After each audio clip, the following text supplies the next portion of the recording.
Ladies and gentlemen, joining the Morning Hustle, we got a bona fide queen on the line doing queen things. You know, you just saw her get busy a couple weeks ago in the Verzuz battle, and she got one of the hottest albums on the street right now called B7. One time for Brandy. Yes. Norwood. Yeah. Hey.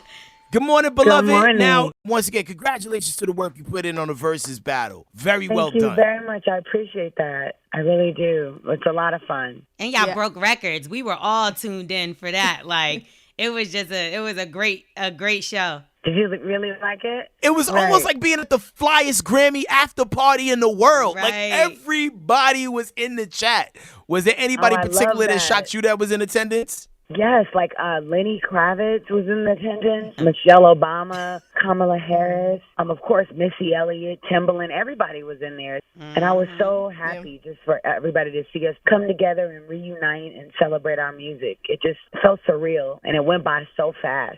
Now, one of your more popular songs, like from back in the day, was Sitting on Top of the World. What is a time, space, and place where you truly felt like you were definitely sitting on top of the world? I felt like that after The Boy Is Mine. That was like a really monumental song, and it was huge. It was number one for so many weeks, and I felt like, okay, this is different. This feels different. You know, we won a Grammy for that song. It just felt like, okay, this is what this level of success feels like. Hey, Brandy, this is Angie Ann checking in with you.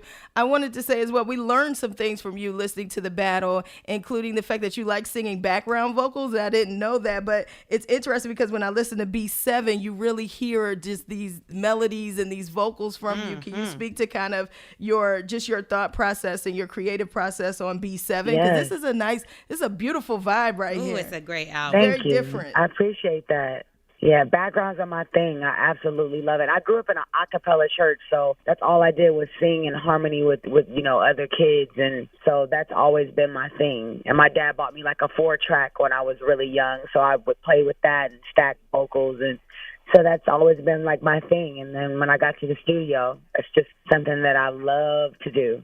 One of my favorite songs on the album is High Heel, and it features Sarai, your daughter. Sarai, and yeah. she's actually rapping, and that was something you were going to get into at one point. You was turning into a rapper, but then you went back to That was me rapping. That was you rapping? That throws everybody off. Like, everybody know Brandy got them bars, yo.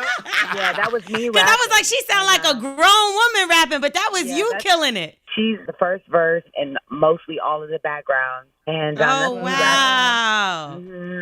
Yo, but no, we're really loving the album, and there's so much to unpack. It's classic Brandy tonality, but with futuristic sounds. Like, yo, the levels of harmonies and vocals and just tonality on like No Tomorrow, which is probably like one of the most catchy joints to me. Just the way you be right. Like, it stayed in your head all day. You might got to throw him on a background. I don't know. I'm terrible. That's very sweet for you to know that and to sing that melody. That just like touched my heart, because that's a song that I wrote from start to finish. And it's like, with this album, I had a chance to really write my story and come up with my own melodies. And so for you to sing that, it's just like, my little day is made. And I hasn't even started yet. Oh, glad we can help. Now, Brandy, Netflix recently picked up Moesha for the reboots, and everybody has been loving it. But in the beginning, there was a little bit of backlash towards your dad on the show, and they said he was a bit toxic.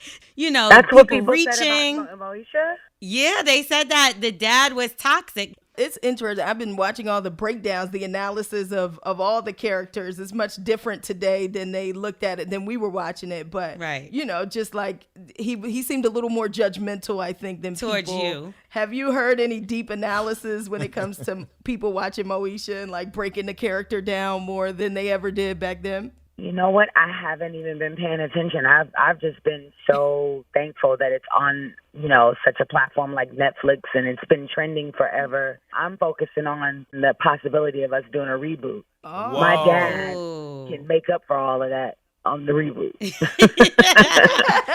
Have you ever been at a party where they've played the Moesha theme song? Because that's totally a thing. Never. Like sometimes I'll go to I know I'll go to a party and like a DJ will get into a weird bag and just start like playing like theme songs Fresh from like Prince, popular 90s yeah. sitcoms. And everybody always goes up when the Moesha joint come on, yo. I have never experienced that, and I don't think I ever want to.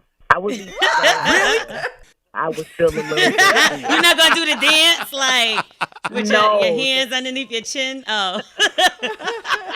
Did you see, I hate to bring up negativity, but I seen that Thea Vidal, she had something to say when the Verzuz battle came up. She was like, basically, I'm rooting for Monica. Did she have like an altercation with you and your mom back in the day? She didn't have an altercation. I would just have to say that, Thea didn't really treat me the way I deserve to be treated. I was a child. I respected her and I loved being on her show. I felt like that was like the stepping stone to get to my music career. And I think, maybe she's just a little bit bitter because I haven't seen her do a lot since then. So I think it was just a way to get attention. And I just honestly believe that. But yeah, she needs a little love right now. Understood. Well, we're excited for everything that you have contributed to the culture, and it's so dope. You still get this love to this day, man. Whether you talk about things from the music space, whether you talk about the resurgence of Moesha on Netflix. Right. We love you, Brandy. Continue success. B7 is out right now, and if you had to do an elevator pitch, explain to people why they should listen to the album, what would you say? I would say the B7 is not only rooted in R&B, but it's also outside of the box. It's a song on there for everybody, and it touches on so many topics that people go through. And when you hear this album after, you won't feel alone. Okay, and are you alone currently, Brandy? Because we've been going through quarantine and all kind of stuff, and we know the fellas love you. So are you available right now, or are you looking for love, or are you just cool with where you at? I'm not available at all. I am committed to myself and to my daughter. Oh, okay. They still gonna slide in them DMs, girl. Oh, no, girl. Did you check, Brandy? Because I know your DMs had to be lit after Verzuz. They was lighting up, wasn't they? Slide in there to see who in there. A couple of but I'll just get really shy and don't respond. Don't be like that. No, I think the future may be lying up in there somewhere. You don't never know. Stop trying to put me with people in my DMs, girl. I bet your DMs look like the BET Awards, the NAACP Awards. Peace, love, and light, queen. One time for Brandy Norwood. Thank you. Get that album, Brandy. B7, y'all. B7 everywhere. Thank you, Brandy. You guys. Love you guys. Bye. We are the Morning Hustle.